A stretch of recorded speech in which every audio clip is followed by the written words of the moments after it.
জানিয়ে দেব সর্বশেষ আপডেট বাংলা সংবাদ। শুরুতেই শিরোনাম। জাতীয় শোক দিবস 15ই আগস্ট। সাবেক প্রধানমন্ত্রী শেখ হাসিনার বাণী। আজ 15ই আগস্ট বাঙালি ও বাংলাদেশী ইতিহাসে এক গভীর বেদনা ও শোকের দিন। এরপরেই জানাবো ফিরে এলো সেই 15ই আগস্ট, কি করবে আওয়ামী লীগ। এদিকে ধানমন্ডি 32 নম্বরে এসে ভিডিও কল, আওয়ামী লীগ সন্দেহে গণপিটুনি দিয়ে পুলিশের সোপর্দ। জানাবো বাংলাদেশে দ্রুত নির্বাচন আটকাতে শর্ত আরোপ, জামায়াত ও এনসিপির বাড়ছে আশঙ্কা। জানিয়ে দেব হাসিনা দেশ ত্যাগের পর এবার তারেক জিয়া প্রত্যাবর্তনের সম্ভাবনা। জুলাই হাইজ্যাক করবে বিএনপি, শঙ্কা এনসিপির। এবং সর্বশেষ জানিয়ে দেব বৈধ না হলে নির্বাচনের কোনো মানে নেই বলেছেন ডক্টর ইউনূস। শুনছিলেন গুরুত্বপূর্ণ আপডেট বাংলা সংবাদগুলোর শিরোনাম, এবারে জানাবো বিস্তারিত। জাতীয় শোক দিবস উপলক্ষে সাবেক প্রধানমন্ত্রী আওয়ামী লীগ সভাপতি বঙ্গবন্ধু কন্যা শেখ হাসিনার বাণী। আজ 15ই আগস্ট বাঙালি ও বাংলাদেশের ইতিহাসে এক গভীর বেদনা ও শোকের দিন। বাঙালি স্বাধীনতা সংগ্রামের মহানায়ক, স্বাধীন বাংলাদেশের স্বপ্নদ্রষ্টা জাতির পিতা বঙ্গবন্ধু শেখ মুজিবুর রহমানকে সপরিবারে হত্যার বিষাদময় ঘটনার 50 বছর হলো আজ। গভীর শোক ও শ্রদ্ধায় স্মরণ করছি ইতিহাসের অন্যতম বর্বরতার শিকার বঙ্গবন্ধু ও তার পরিবারের সকল শহীদকে। 1975 সালে সংগঠিত এই হত্যাকাণ্ডে কেবল একজন মানুষকে শারীরিকভাবে নিশ্চিহ্ন করার উদ্দেশ্য ছিল না, এই হত্যাযজ্ঞের উদ্দেশ্য ছিল একটি জাতি, তার আদর্শ, তার স্বপ্ন, তার প্রত্যাশা ও তার সম্ভাবনাকে চিরতরে নির্মূল করা। মানুষের শারীরিক সত্তাকে নিঃশেষ করার পরও সেই চিরজাগরুক স্বপ্নকে ধারণ করে বুক চিতিয়ে দাঁড়িয়ে থাকা ধানমন্ডি 32 নম্বরের বাড়িটিকে যখন গুঁড়িয়ে দেওয়া হয়, তখন মানুষ বুঝে যায় বঙ্গবন্ধুর আত্মাকে বাঙালি জাতির মনন থেকে, ইতিহাস থেকে মুছে ফেলার হীন অভিযান শেষ হয়নি। তার সাক্ষ্য দিচ্ছে বুলডোজারের আঘাতে আঘাতে জর্জরিত 32 নম্বরের বুক। আগস্ট হত্যাকাণ্ডের ক্ষত নিয়ে ওই বাড়ির বিদীর্ণ কাঠামো বাঙালি ও বাংলাদেশের ভয়াবহতম সংকটকালকে নির্দেশ করছে। আগস্ট হত্যাকাণ্ডের 50 বছরের মাথায় বাংলাদেশ ও বঙ্গবন্ধুকে মুছতে ব্যর্থ শত্রু শিবির জড় কাঠামোকেও জর্জরিত করেছে। বঙ্গবন্ধু রচিত আদর্শের ভিত্তি কাঠামো এই বাংলাদেশই তাদের শত্রু। সেই 1952 থেকে আজ অবধি সেই চক্র ইতিহাসের সামনে আগুয়ান চাকা উল্টো করে দিতে চায়। শেখ হাসিনা তার বাণীতে লিখেছেন, আজ স্বাধীনতার 5 দশক পরে আমরা আবারও দেখতে পাচ্ছি বাংলাদেশে সাম্রাজ্যবাদী শক্তির প্রতিযোগিতা ও প্রভাবের মঞ্চে পরিণত হয়েছে অভ্যন্তরীণ ষড়যন্ত্র, বৈদেশিক হস্তক্ষেপ ও অর্থনৈতিক শোষণের নতুন রূপ আমাদের সামনে চ্যালেঞ্জ হয়ে দাঁড়িয়েছে। এই সময়ে বঙ্গবন্ধুর শিক্ষা আমাদের সবচেয়ে বড় শক্তি। যতদিন বাংলাদেশ রাষ্ট্র থাকবে, বাঙালি জাতি থাকবে, ততদিন বঙ্গবন্ধুর স্মৃতি ও আদর্শ পূর্ণ জাগ্রত হবে। আমি বাংলাদেশের সকল নাগরিককে বলতে চাই, দৃঢ়ভাবে উচ্চারণ করতে চাই, 32 নম্বরের ধ্বংসস্তূপ থেকে বঙ্গবন্ধু, বাংলাদেশ ও বাঙালির বিজয় নিশান আমরা আবারও উড়াবই। জয় বাংলা, জয় বঙ্গবন্ধু। আধার কেটে ভোর হোক, বাংলাদেশ চিরজীবী হোক।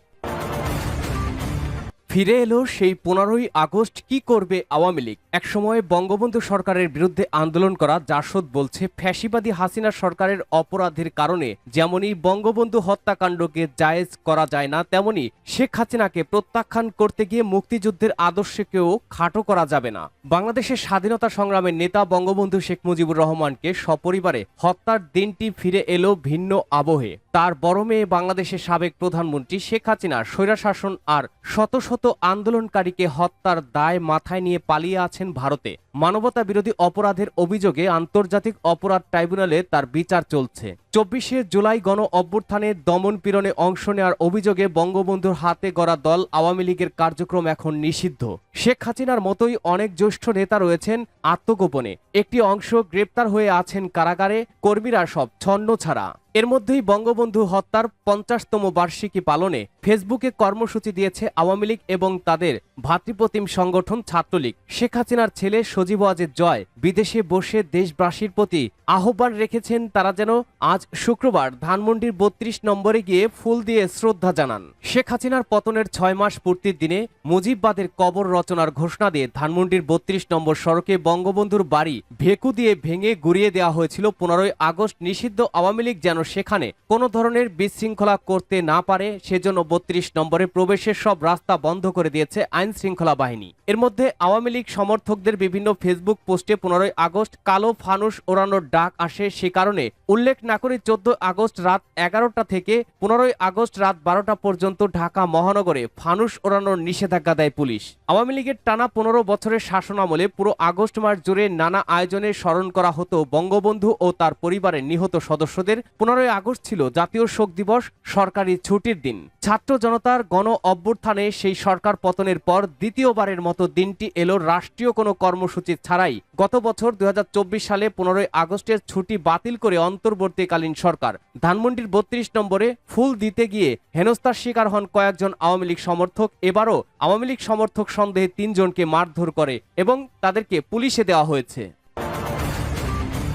ধানমন্ডি ৩২ নম্বরে এসে ভিডিও কল, আওয়ামী লীগ সন্দেহে গণপিটুনি দিয়ে পুলিশে সোপর্দ। ১৫ই আগস্ট উপলক্ষে রাজধানীর ধানমন্ডির ৩২ নম্বরে অবস্থান নিয়েছে ছাত্র জনতা। অবস্থানকালে সেখানে উপস্থিত ৩ ব্যক্তিকে আওয়ামী লীগ কর্মী সন্দেহে গণপিটুনি দিয়ে পুলিশের হাতে তুলে দেওয়া হয়েছে। বৃহস্পতিবার ১৫ই আগস্ট রাত ৮:৩০টার দিকে এই ঘটনা ঘটে। জানা গেছে ওই ব্যক্তি ধানমন্ডি ৩২ নম্বরে এসে ভিডিও কলে কেউ একজনকে পরিস্থিতি দেখাচ্ছিলেন। এ সময় ভিডিও কলের বিপরীত থেকে পাশে থাকা ব্যক্তি ফোনের ক্যামেরায় শেখ হাসিনা ও শেখ মুজিবের ছবি দেখা গেলে উপস্থিত ছাত্র জনতা সেটা দেখে ক্ষিপ্ত হয়ে তাকে পিটুনি দেন। পরে বিক্ষুব্ধ জনতার হাত থেকে উপস্থিত পুলিশ সদস্যরা তাকে ভ্যানে নিয়ে সেই স্থান ত্যাগ করে। তবে উপস্থিত জনতার দাবি ওই ব্যক্তির ফোনেও শেখ হাসিনা ও শেখ মুজিবুর রহমানের ছবি দেখেছেন তারা। এ বিষয়ে উপস্থিত বিক্ষুব্ধ একজন বলেন, গতকাল শেখ হাসিনার ছেলে জয় আওয়ামী লীগ নেতাকর্মীদের ৩২ নম্বরে অবস্থান নিতে বলেছেন, তাই আওয়ামী লীগের কর্মীরা যাতে কোনো ধরনের অঘটন ঘটাতে না পারে সেজন্য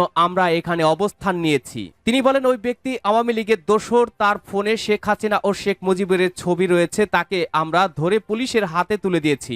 এর কিছুক্ষণ পরেই ৯টা নাগাদ আরেকজনকে গণপিটুনি দিতে দেখা যায়। এই সময় পুলিশ গিয়ে তাকে উদ্ধার করে। তবে কি কারণে তাকে আওয়ামী লীগ কর্মী বলা হচ্ছে সে বিষয়ে কেউ ঠিকমতো জানাতে পারেননি। এ সময় উপস্থিত জনতা বিভিন্ন স্লোগান দিতে থাকেন। তারা বলেন আওয়ামী লীগের দালালরা হুঁশিয়ার, সাবধান, জিয়ার সৈনিক এক হও, লড়াই করো। রমনা বিভাগের উপ police commissioner DC Masud Alam বিষয়টি নিশ্চিত করে বলেন, এখানে ৩ জনকে আটক করা হয়েছে। আমরা তাদের ফোন চেক করব, জিজ্ঞাসাবাদও করব। যদি তারা নির্দোষ হয়, নিরীহ হয় তাহলে ছেড়ে দেব, দোষী হলে ব্যবস্থা নেব। বাংলাদেশে দ্রুত নির্বাচন আটকাতে শর্ত আরোপ, জামায়াত ও এনসিপির বাড়ছে আশঙ্কা। নির্বাচন ইস্যুতে সরব বিএনপির প্রতি সাধারণ মানুষের ব্যাপক সমর্থন রয়েছে। রাজনৈতিক পট পরিবর্তনের পর আওয়ামী লীগের অনুপস্থিতিতে তাদের সমর্থন আরও বেড়েছে। বাংলাদেশের ৩ বারের শাসক দল বিএনপি দ্রুত নির্বাচন চাইলেও বেঁকে বসেছে জামায়াত ইসলামী এবং জাতীয় নাগরিক পার্টি এনসিপি। তাদের দাবি সংস্কার ছাড়া কোনো নির্বাচন হবে না। কয়েকদিন আগে অন্তর্বর্তী সরকারের প্রধান উপদেষ্টা ডক্টর মোহাম্মদ ইউনূসও বলেছেন ২০২৬ সালের ফেব্রুয়ারিতেই নির্বাচন হবে। ছাত্রদের নিজস্ব দল এনসিপি সহ জামায়াত ইসলামী বিভিন্ন শর্ত দিয়ে আন্দোলনে নামার ঘোষণা দিচ্ছে বা হুমকি দিচ্ছে। সংস্কার প্রস্তাবে জুলাই সনদ বাস্তবায়নের পদ্ধতি সহ বিভিন্ন ইস্যুতে শর্ত দিয়ে জামায়াত এবং এনসিপি এখন বিএনপির বিপরীতে অবস্থান নিয়েছে। এই প্রেক্ষাপটে রাজনৈতিক দলগুলোর মধ্যে মতপার্থক্য বাড়ছে। বৃহস্পতিবার জামায়াত ও এনসিপি নেতারা দাবি করেছেন সংস্কার এবং আওয়ামী লীগ নেতাদের বিচারের বিষয়টি এড়িয়ে সাজানো হচ্ছে নির্বাচন করার চেষ্টা।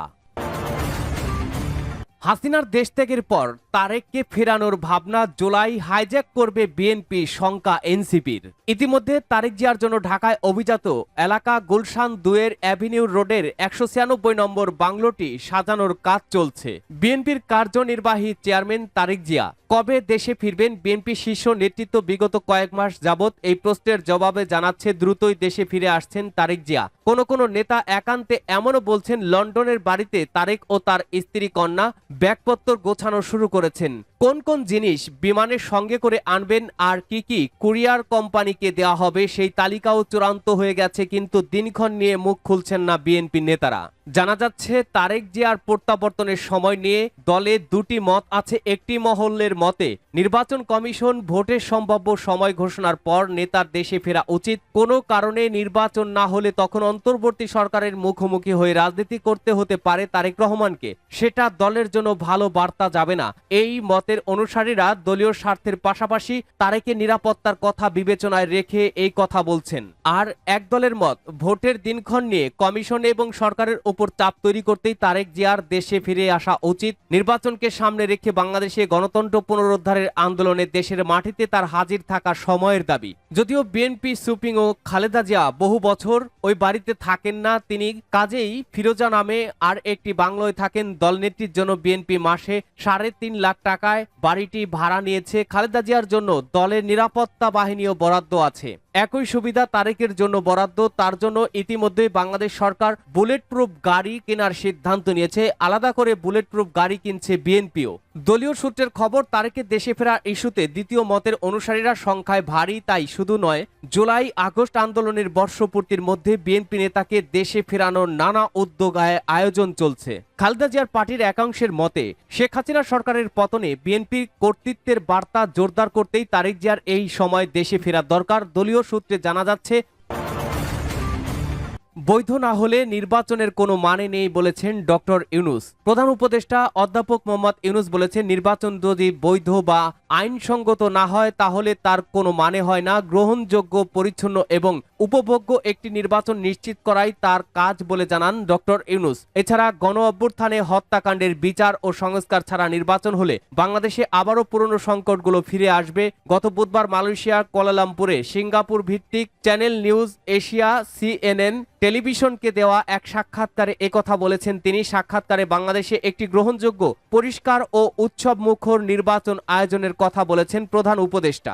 সরকারের দায়িত্ব নেওয়ার পর যে সকল লক্ষ্য নির্ধারণ করেছিলেন সেগুলো অর্জনের কাছাকাছি পৌঁছেছেন বলে জানিয়েছেন তিনি। নির্বাচনের পরে সরকারে থাকার কোনো পরিকল্পনা নেই বলেও জানিয়েছেন অধ্যাপক ইউনূস। তিনি বলেন, আমরা প্রায় আমাদের লক্ষ্যের কাছে পৌঁছে গেছি। বহু বিষয় সংস্কার প্রয়োজন, কারণ যে রাজনৈতিক ব্যবস্থা ছিল তা দুর্নীতিগ্রস্ত, অপব্যবহার ও অপপ্রয়োগে ভরা। তিনি বলেন, নির্বাচন যদি বৈধ না হয় তাহলে এর কোনো অর্থ নেই। আমার কাজ হলো এমন একটি গ্রহণযোগ্য, পরিষ্কার ও আনন্দদায়ক নির্বাচন নিশ্চিত করা।